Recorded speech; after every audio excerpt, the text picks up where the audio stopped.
All right, I'll be the first to admit that the nuances of this movement might escape a lot of folks, but we're gonna give it a try anyway. So basically what I'm trying to do is close the distance between here and here.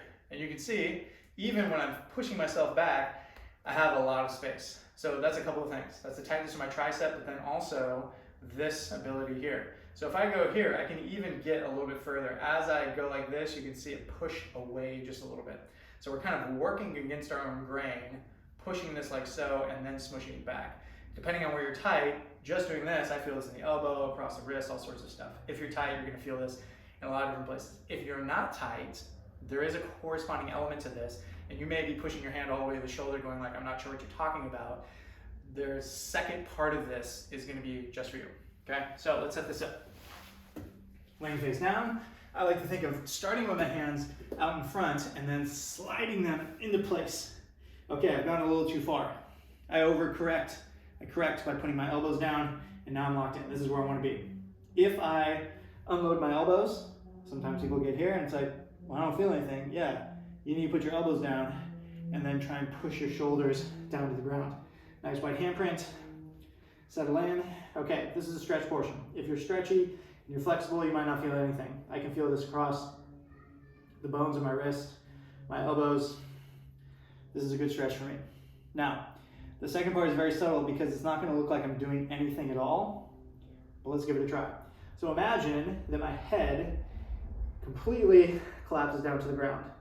And from there, I'm trying to push myself up through my fingertips, but keeping my elbows on the ground as well, which is not the same as me just lifting up my head. So if somebody did this and they're like, well, that's easy, doing this, I've just deloaded that entire system. My low back is now doing all this work, okay? The length of my legs and my low back basically just picked me up and said, you don't have to do any work.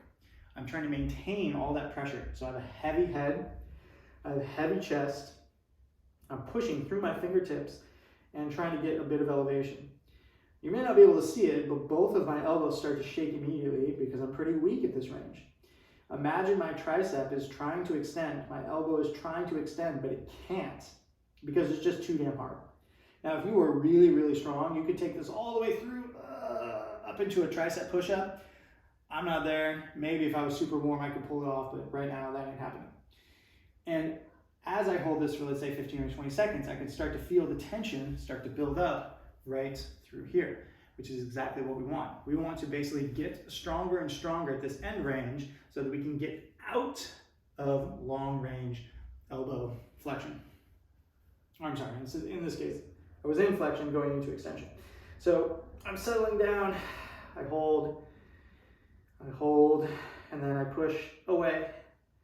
Elbows stay on the ground, pressure through the fingertips, heavy head. I have no tension in my low back. This is all my triceps trying to extend my elbow, but they can't. Now, if that was lost on you, I wouldn't blame you.